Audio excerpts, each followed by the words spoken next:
அனைவருக்கும் வணக்கம். Welcome to Srivilliputhur Andal Dhanyasri பக்தி சேனல். எல்லோரும் மார்கழி மாதம் பிறந்தது முதல் நம்ம என்ன செய்கிறோம், ஆண்டாள் நாச்சியார் சொன்ன திருப்பாவையை நம்ம ரொம்பவே அனுபவித்து ரசித்து சேவிச்சுட்டே வரோம். ஆண்டாள் என்ன சொல்கிறா திருப்பாவையில், முக்கியமாக ஒன்று சொல்கிறா, உடம்பு நன்னா ஆரோக்கியமாக இருக்கிறப்ப இளமை காலத்தில் நம்ம என்ன செய்யணுமா, நன்னா பெருமாளோட திருவடியை பிடிச்சுன்றணுமா. சொல்கிறாங்க இல்லையா, கோவில் குணம் என்ன வயசாகிடுத்தா, வயசானதுக்கப்புறம் கோவில் குளம் போனால் போதாதா அப்படின்னா கிடையாது. நன்னா உடலும் மனமும் ஆரோக்கியமாக இருக்கக்கூடிய இளமை காலத்திலேயே நம்ம என்ன செய்யணுமா, பெருமாளோட திருவடியை கெட்டியமாக பிடிச்சுன்றணுமா.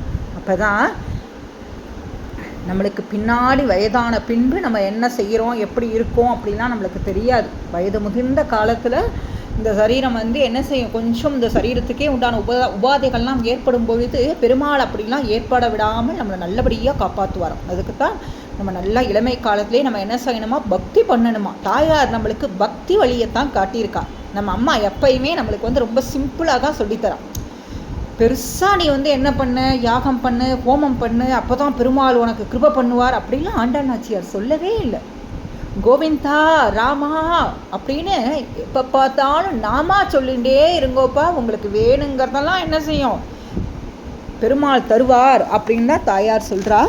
சரி, திருப்பாவை சொல்கிறதுக்கு முன்னாடி தனியன்கள் சொல்லணும்னு சொல்லியிருந்தோம் இல்லையா. தனியன்கள்னால் என்னங்க, ஏன் நம்ம அந்த தனியன்கள் சொல்லணும், அதெல்லாம் நம்ம பார்ப்போம்.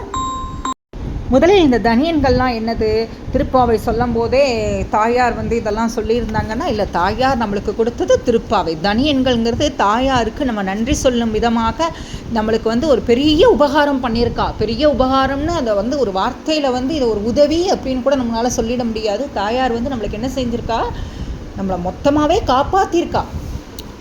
இந்த கலியுகத்தில் நம்மெல்லாம் கஷ்டப்படுவோம் அப்படிங்கிறதுனால என்ன செய்கிறா, நாம சங்கீர்த்தனமே ஒரே வழி அப்படிங்கிறதுக்காக நம்மளுக்கு என்ன செய்கிறா, திருப்பாவை 30 கொடுத்துருக்கா.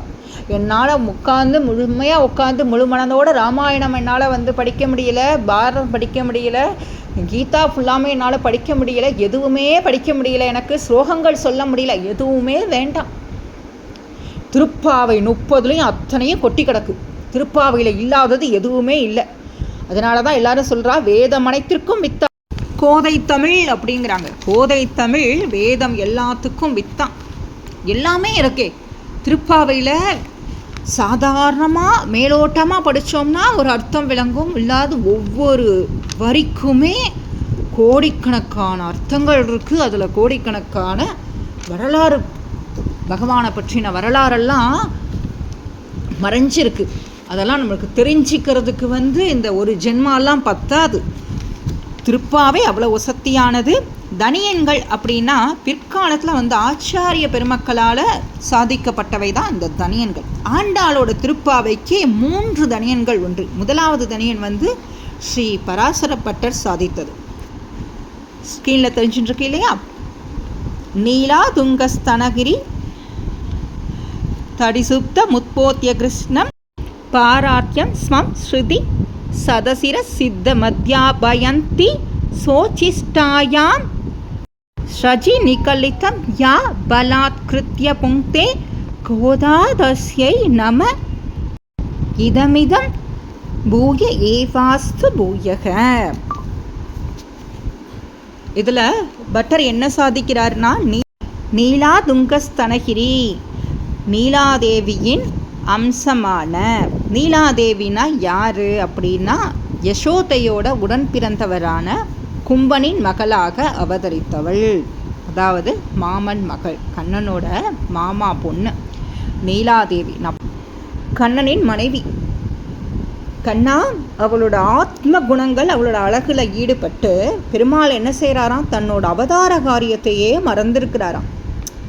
அவளோட அழகுனா என்னது, அவளோட குணநலன்கள் அப்பேற்பட்ட குணநலன்களாக இருக்கிறது. நீலாதேவியோட குணநலன்கள் அவ்வளவு நல்ல ஒரு தன்மையானவளாக இருக்கிறார். அவளுடைய குணநலன்களில் மிகவும் கவரப்பட்டு பெருமாள் எப்படி இருக்காராம், தான் அவதாரித்த காரியத்தையே அவர் மறந்துட்டாராம். நம்ம எதற்காக அவதாரம் பண்ணியிருக்கோம் அப்படிங்க, ஜீவாத்மாக்கள் எல்லாம் நம்ம என்ன செய்யணும், ஆட்கொண்டு அவளெல்லாம் ரட்சிக்கணும். அதான் பூமி பிராட்டி சொல்கிறாளாம், நம்ம கோதை நீ எங்களை ஆட்கொள்ளாமல் இருக்கிறது எங்களுக்கு எவ்வளவு கஷ்டமாக இருக்குது தெரியுமா. நீ வந்த காரியம் என்ன, எங்களுக்கு கிருபை பண்ணணும். உன்னோட வேலை என்னப்பா, நீ எங்களுக்கு என்ன செய்யணும், அருள் பண்ணணும். மலை குகையில் வாழக்கூடிய சிங்கத்தை உபாயம் அறிந்தவர்கள் கட்டி வசப்படுத்துதல் போல இந்த யசோதையோட இளஞ்சிங்கம், யசோதையோட இளம் சிங்கம் அப்படின்னு சொல்கிறாளே நம்ம தாயார், யசோதையோட இளம் சிங்கத்தை என்ன செஞ்சிடாளாம் தாயார் தனது சூடி கலைந்த மாலையால் வசப்படுத்தியிருக்காள் இல்லையா? எவ்வளோ அழகாக இருக்குது. பெருமாளுக்கே தாயார் ஞாபகப்படுத்துகிறா, நீர் என்ன வேலைக்கு வந்தீர், உமக்கு என்ன வேலை, நாங்கள்லாம் நோன்பு நோக்கிறோம் அப்படின்னா நீர் என்ன செய்யணும், எங்களுக்கு உடனே நீர் என்ன செய்யணும், கிருபை பண்ணணும். தாயார் எல்லாத்தையுமே அன்பினால் ஆடக்கூடியவள் இல்லைங்க. அவள் சொல்கிறாளாம் பெருமாள்கிட்ட, நீ உன்னோட வேலை என்னன்னு தான் நான் ஞாபகப்படுத்துகிறேன்ப்பா அப்படிங்கிறாளாம் நம்ம பெருமாள்கிட்ட. அவ்வளோ நம்ம பெரிய பெருமாள்கிட்ட என்ன சொல்கிறா, நீர் அவதாரம் எடுத்த காரியத்தை உணர்த்துகிறார். தாயார் என்ன செய்கிறாளாம், ஞாபகப்படுத்தி நம்ம எல்லாம் ஆட்கொள்ள வைக்கிறார் ஆண்டாள் இல்லையா? அந்த ஆண்டாளுக்கு நாம் எல்லாரும் ஒளிவேல் காலமெல்லாம் அடிமை செய்ய வேண்டும் என்கிறார் பராசரப்பட்டர். இரண்டாவது தனியன் பார்த்தோம்னா, அன்னவயற் புதுவை ஆண்டாள் அரங்கற்கு பண்ணு திருப்பாவை பல்பதியம் இன்னிசையால் பாடிக் கொடுத்தாள் நற்பாமாலை பூமாலை சூடிக் கொடுத்தாலை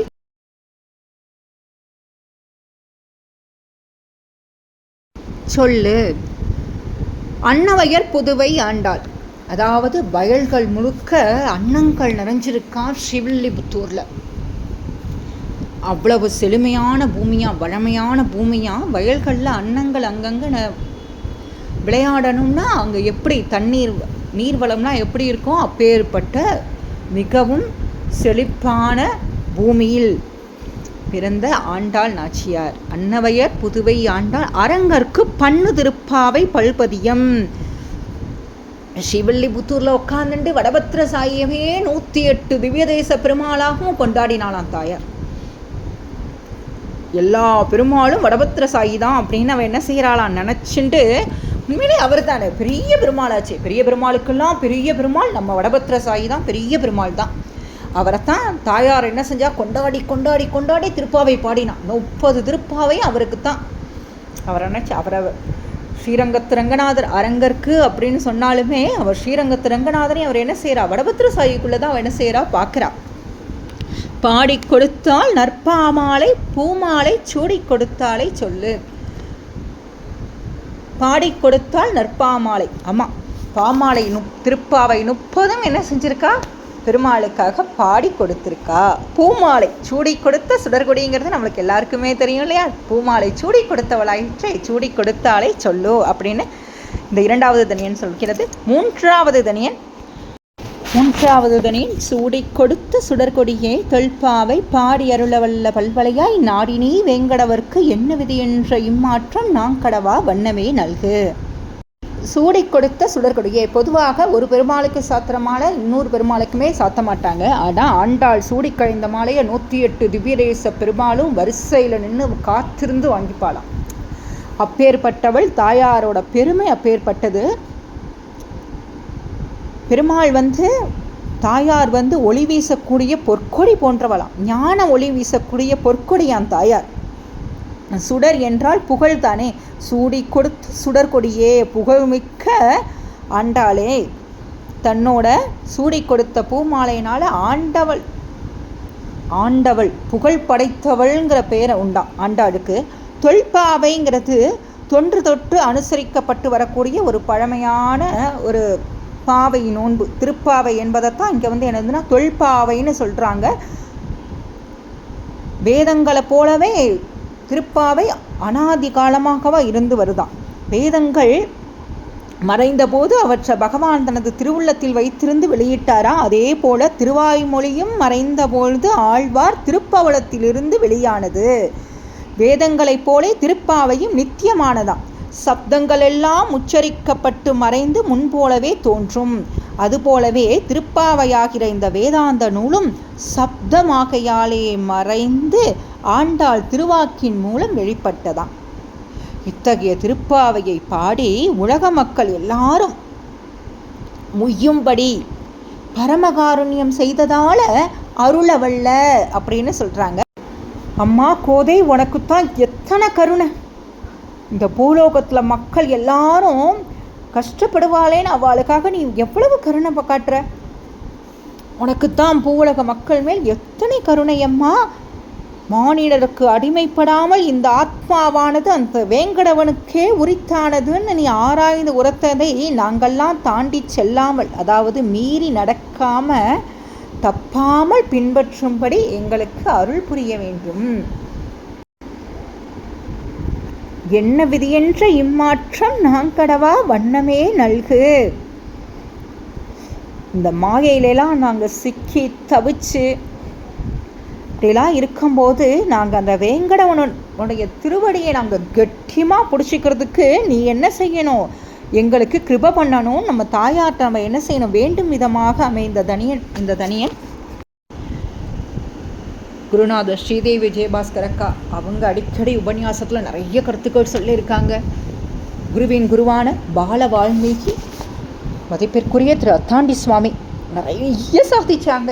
நிறைய நந்தவனத்துலலாம் கதை சொல்லும் பொழுது அவ்வளவு சாதிக்கிறாங்க. அதுலலாம் பார்த்திங்கன்னா அவங்க சொன்னதில் என் அறிவுக்கு எட்டினது மட்டும்தான் பகிர்ந்துருக்கேன். அதாவது அவங்க சொன்ன நிறைய நல்ல விஷயங்கள் இருக்கலாம், சில விஷயங்கள் நமக்கு புரிஞ்சுக்கிறதுக்கு தகுந்தாப்புல தானே நம்ம புரிஞ்சுப்போம். அந்த மாதிரி நான் புரிஞ்சுட்டதை தான் அவங்க கூட பகிர்ந்துருக்கிறேன். சரி, திருப்பாவை சொல்லி முடித்ததும் நம்ம மங்கள ஸ்லோகங்கள் சொல்லணும்னு பார்த்தோம் இல்லையா, அவை என்ன அப்படிங்கிறதெல்லாம் இப்போ நம்ம பார்ப்போம் வாங்கும். திருப்பாவை சொல்லிய முடித்த பின் ஒவ்வொரு நாளும் பாதகங்கள் தீர்க்கும் பரமனடி காட்டும் வேதம் அனைத்துக்கும் வித்தாகும் கோதை தமிழ் ஐயைந்தும் அறியாத மானிடரை வையம் சுமப்பதும் வம்பு. எப்பேற்பட்டது பாருங்க. அதாவது நமக்கு பெருமாள் யாரே, இதுதான் நம்மளோட கர்மாவெல்லாம் தீர்க்கக்கூடிய பெருமாளோட திருவடி இதுதான்ப்பா அப்படின்னு அதை காட்டக்கூடிய வேதம் அனைத்திற்கும் வித்தாக விளங்கக்கூடிய கோதை தமிழை அறியாத மானிடர் இந்த வையம் சுமப்பது வம்பு வீண் இல்லையா.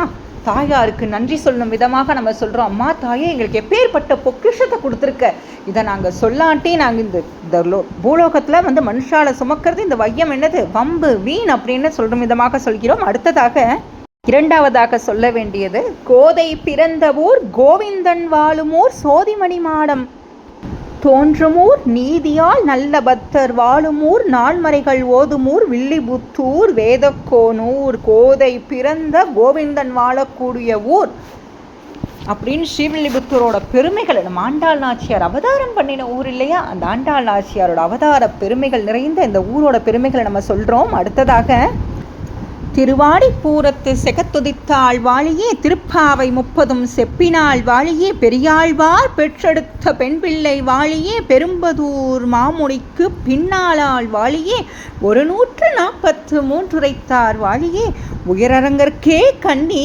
யுகந்தர்லிதாள் வாழியே மறுவாரும் திருமல்லி வளநாடி வாழியே வன்புதுவை நகர்கோதை மலர்ப்பதங்கள் வாழியேன்னு இந்த வாழி திருநாமம் சொல்லித்தான் நம்ம திருப்பாவையை முடிக்கணும்.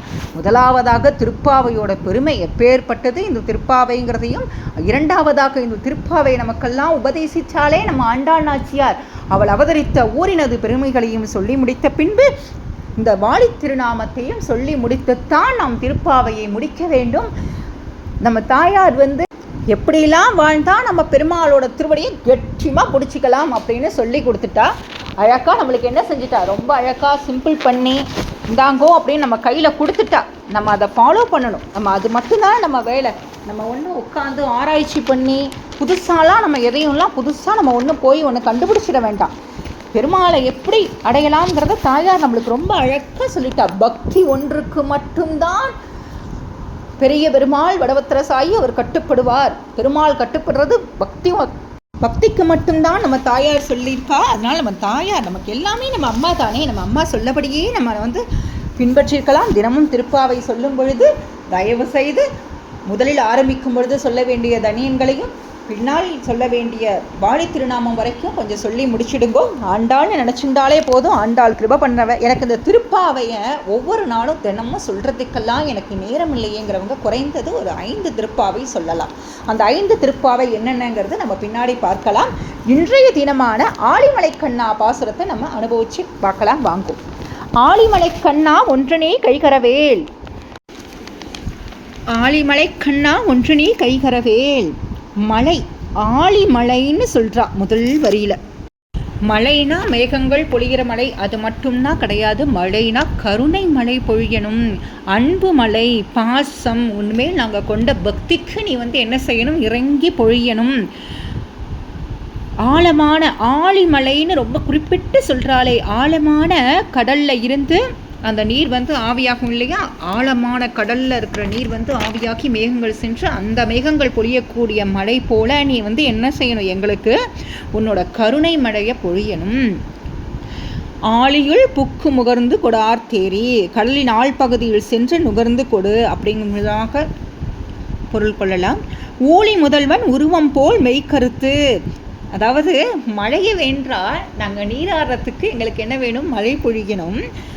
எப்படி இந்த பாவை நோன்பு இருக்கும் பொழுது நாங்கள் கண்ணா கண்ணா கிருஷ்ணா கிருஷ்ணா கிருஷ்ணா ராமா ராமா ராமா பெருமாளே நாங்கள் அவரையே நினச்சி நினச்சி நினச்சி நினச்சி நாங்கள் என்ன செய்கிறோம், கருணை கடலில் குளிக்கிறதுக்கு நீ எதுவாக நீ என்ன செய்யணுமா, ஊழி முதல்வன் உருவம் போல் மெய்கருத்து, அந்த மேகம் கரு கரு கரு கருன்னு இருக்கணுமா, கண்ணன்னா கருமை நிற கண்ணன்னு சொல்லுவோம் இல்லையா, அந்த மாதிரி நல்லா கருப்பாக இருக்கணும். பெருமாள் மாதிரியே பார்க்குற இடத்தெல்லாம் பெருமாளாவே பார்க்குறா தாயார், நீ என்ன செய்ய அதே போல் இருக்கணும். பாலியன் தோளுடை பத்மநாபன் கையில், எதிரிகள் பாலியன் தோளுடைனா என்னங்க அப்படின்னு பார்த்தோன்னா, எதிரிகளை ஆயுதம் எடுக்க விடாமல் யுத்தம் செய்கிறதாம்.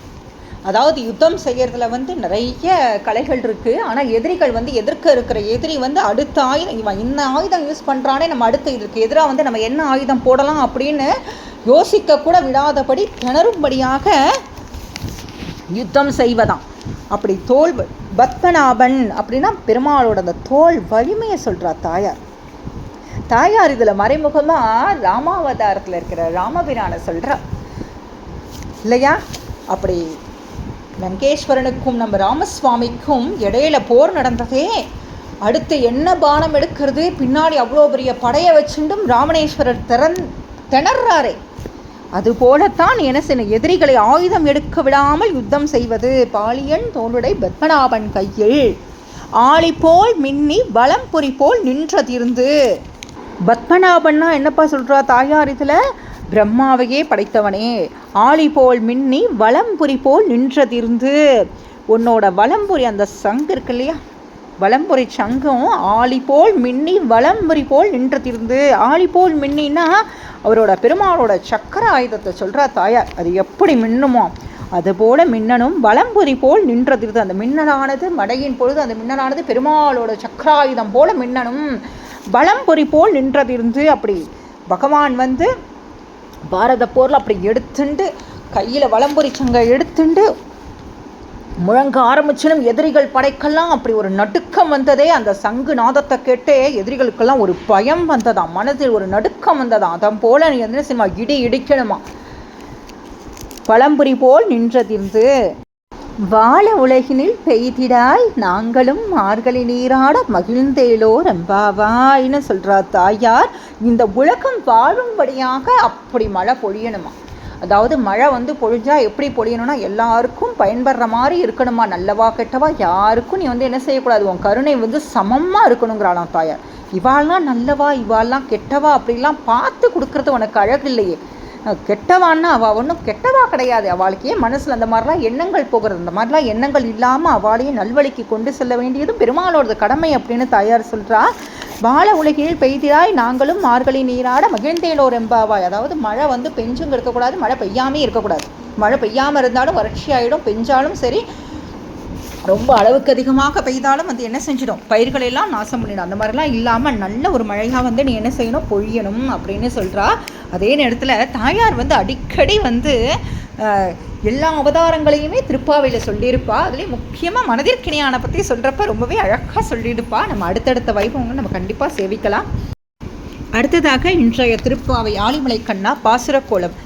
பாசுரக்கோலத்துக்கு ஏற்றபடியாக இன்று திருப்பாவைக்கு ஏற்ற பாசுர ஓவிய கோலத்தை வரைந்து நம்ம அலமேலு ரங்கராஜன் மாமி அனுப்பியிருக்காங்க. ரொம்ப அழகாக இருக்குது, நம்ம சேவிச்சுட்டே இருக்கோம்.